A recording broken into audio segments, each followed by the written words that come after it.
Good morning, everybody. Welcome back to Homesteading Off the Grid and another morning ramble. I have company today.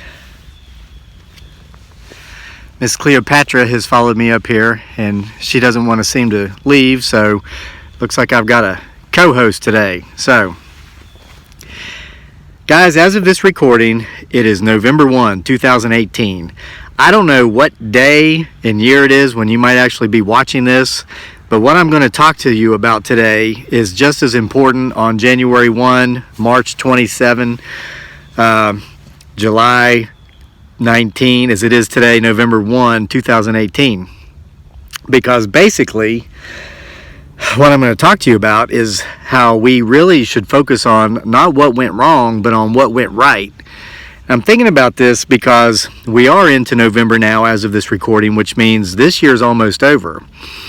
And I guess it's maybe human nature or natural tendency to take stock at the end of a year, as it is at anytime we end any sort of period. Maybe when we have a birthday, we often look back and say, okay, unfortunately, too many times we look back and say, oh gosh, this went wrong. I wanted to do this and I didn't. You know, when it's New Year time, New Year resolution time, people always think about the resolutions they made the previous year, the goals they set for themselves that they didn't accomplish. Guys, we need to stop looking at what went wrong and take a look at what went right. Huh, kitty? Well, she's comfortable, isn't she? So, I just had some thoughts in my head this morning here looking around. When I came out this morning, first of all, it is gorgeous. It's fall. Look at those fall colors. I'm trying to catch the sun just right to reflect on these leaves back here behind me in the trees. I mean, it's just absolutely gorgeous. So I step outside this morning to let the chickens out, and I glance up and I look at the apple orchard, one of two what we call orchards. There's like 8 trees, and then there's 6 back here in this one.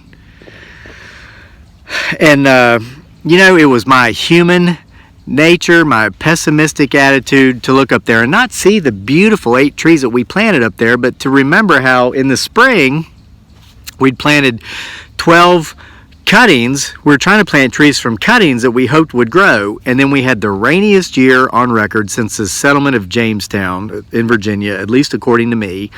I had a job that took me away from the homestead 6 and sometimes 7 days a week for 6 months straight. I didn't have the time and the energy to put the care into some of the projects around here that we'd started in the spring, and therefore those projects failed. And so here I am focusing on these little sticks I stuck in the ground that didn't root and didn't grow, and I caught myself. And I said to myself, okay, Kevin, so that project failed, but what did you do? You saw it for what it was, you accepted it, and then you were fortunate enough to be in a position where you could go to Lowe's, you and your family, and buy 8 trees that are already 7 or 8 feet tall and replace the trees that didn't grow with trees that are alive and healthy and probably 4 or 5 years further ahead, or maybe 6 years further ahead in growth. So you're going to have apples 6 or 8 years sooner, if not sooner than that. We will probably have apples next fall. So why am I focusing on what didn't work when I have this beautiful thing in front of me that did work? I thought, my gosh. And here not so long ago, you made a morning ramble and the topic was about, you know, stop looking down at the mud and start looking up and seeing the stars. Here I was staring at 8 beautiful apple trees that are growing, that are healthy, and I'm thinking about the 12 little sticks I put in the ground that died. So what did I do? I caught myself doing that stinking thinking, and I corrected it before that train went so far down the track that it completely derailed. And guys, this is what we got to do. We got to catch ourselves. If you're focusing on what went wrong, stop and take a look at what went right. And again, this is just what I'm thinking about this morning because we're closing in on the end of the year. You know, yesterday was Halloween as of this recording.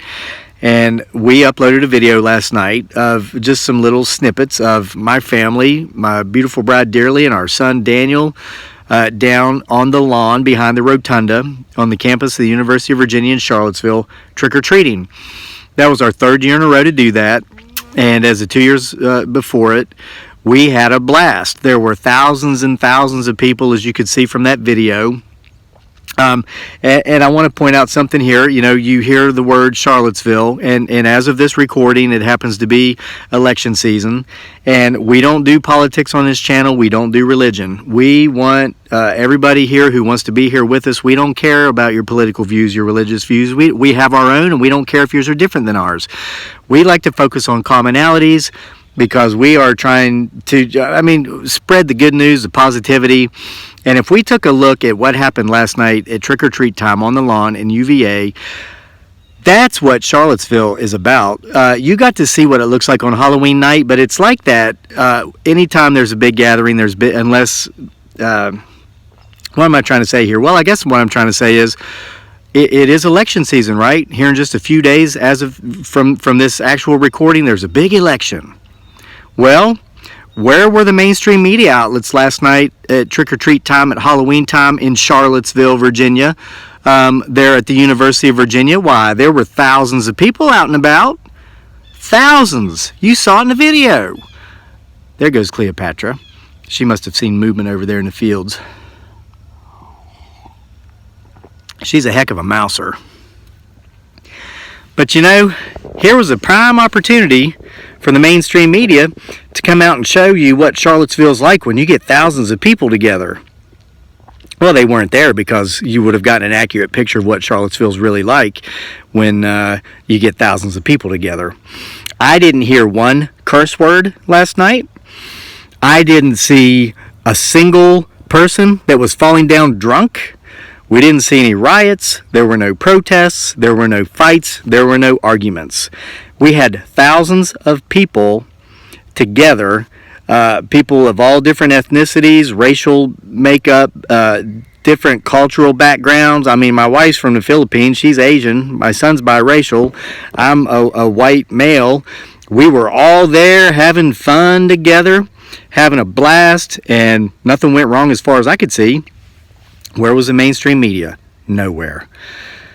Because they like to focus on what went wrong, not what went right. So they'll still, no doubt, probably clamor up something nasty that happened in our community about a year and 3 months ago. But guys, and I'm not being political one way or another in saying these things. What I'm telling you is, it is so easy and so very dangerous for us to focus on what goes wrong instead of what goes right.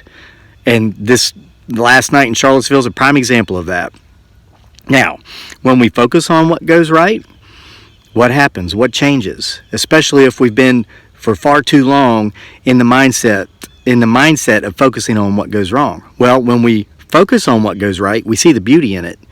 Wasn't that just an absolute beautiful sight last night there in Charlottesville? Thousands of people getting together, families, college students, older folks, and having fun and getting along. And that's beautiful. It was beautiful. So I'm walking up here today to talk about this. I'm thinking about the apple trees. I'm looking at my massive pile of firewood down there that we're still cutting up. We're I don't know if we can see it from this angle. Let me see if I can turn around here. Well, that's a little pile. That's a little pile. See the big pile down there? You guys have probably seen it in some of our other videos. My gosh, look at that beautiful scene. I'm going to give you guys this scene from this angle here for a couple minutes. Okay, that firewood down there. I think it was March. We had a terrible nor'easter come through here. High winds, heavy rains. Our power went out for 5 days or 4 days, something like that. Did a lot of damage. Well, that's wrong, isn't it? I mean, we made it through and it wasn't hard. We stocked up on food and water and all that stuff. We're always prepared for such things. But it would be easy to look at that storm and say, wow. You know, and my neighbor, he lost several trees. We lost some limbs up here. I think we might have lost a tree down at the driveway. So it said, wow, look what went wrong. Well, here it is. We're into November. The temperatures are dropping. It's beautiful today. It's going to be in the 70s here in Central Virginia. And it was beautiful weather for trick-or-treating yesterday. But it's been getting cold at night. It's gotten down into the upper 20s a couple of nights. You know what went right? We have probably 2 or 3 years worth of free firewood from the nor'easter that came through in March. So guys, even at times when things do, I guess, go wrong, something right or something good and positive can come afterwards. So we've all but forgotten about the nor'easter, or it has no effect on us now. But what has gone right with that nor'easter is the fact that we've got 2 or 3 years worth of free firewood laying down there. Just helping our neighbors clean up his area and cut those trees down, or cut them up that had fallen down into his yard, and chopping them up, bringing them over here, putting them in the wood stove, and using them to heat our house this winter. Now, we took Daniel to school this morning, and Darrell and I, on the way home, we had, well, I don't want to say exactly how long it is, but the drive, it's more than 20 minutes. We were talking about where we are in life, talking about how it's close to the end of the year, and we're talking about all the things that have gone right. And we were talking about what can we do, what can we continue to do to make sure that things continue to go right. And we are typically mostly always positive, but sometimes we're not. I mean, we're as human as everybody else. We're just about, I guess, as much of a married couple as so many other married couples. And we have issues. We have difficulties. We don't air them on this channel because we like to spread the good news, and we like to spread the cures, not the diseases. And we like to wait until we have ordeals that we're facing resolved so we can talk to you about them then and tell you how we overcame our obstacles, rather than get on here and cry and complain. It's just not our way. So with that said, we spent our time this morning coming home talking about how to overcome particular challenges. What are we going to do a little bit differently to make these things happen? And the focus was on, okay, somebody shared in the comments yesterday about how times can be tough, money's tight. And I said, yeah, we're all in that together. Guys, we so often focus on the wolves at our doors that we forget about the beautiful forest and the beautiful world beyond the forest back there behind the wolves. Our focus becomes the wolf. There's that wolf. There's that wolf. That wolf representing either this bill, or representing this health issue, or representing this whatever social problem that we're dealing with. It can be anything for anybody. I don't like to be specific because I'll alienate you. Each and every one of you watching this has a challenge in your life right now. That challenge is that wolf. That challenge could very easily be viewed as something that's kind of wrong right now. But remember, behind that wolf is everything that's right. I'm going to give a shout out to one of our subscribers. Her name's Diana, but I think she uses the handle Live, Laugh, Love, if I'm not mixing this up. There's so many people, I read all these comments, but she commented yesterday about how she was watching my morning ramble while she was waiting for her daughter to finish her seizure. And she talked about how her husband has some health issues. It seems like several of their family members have some health issues. And she mentioned in the comment about how when all this was new, it was so difficult to deal with all of it. Always going to the medical appointments, worrying about the next epileptic seizure, worrying about the next downturn in someone's health condition, and it was all they could focus on. But Diana mentioned that in time, they learned to, well, I guess they've accepted it for what it is. They've made the most of it, but they no longer focus on that wolf at the door. They're now focusing, and I'm paraphrasing here, mixing what she said in with the analogy I'm giving you here. The focus is no longer on the wolf. The focus is on the forest and the rest of the world behind the wolf. Because, guys, the wolves leave. The bad things that happen pass. The sticks might not root, but we put 7 or 8 foot tall apple trees in there. The storms might come and knock down our timber and our trees, but man, we've got beautiful years worth of free firewood after that. Seizures pass. Health improves, hopefully, and often, not always, but that forest and the rest of the world is still out there. It's still behind that wolf, and we've got to take the focus off the wolf. We can't look at the protests in the streets where people have agendas and they portray things a certain way and people get hurt and unfortunately people die. Let's take a look at thousands of people on the lawn going trick-or-treating and not saying a single curse word, at least that I heard. Nobody's falling down drunk. People from all walks of life, all backgrounds, all ethnicities, all cultures are together in communion, having a great time and having a blast, and no one gets hurt. That's the forest and that's the real world behind the wolf. Guys, it is a beautiful day, and I cannot wait. I mean, it's still early. I'm going to go run. I got so many plans for today. I hope each and every one of you have a great day today. I hope this made sense to somebody. Don't focus so much on what went wrong. Let's take a look at what went right. And let's focus on rolling forward more with what's going right.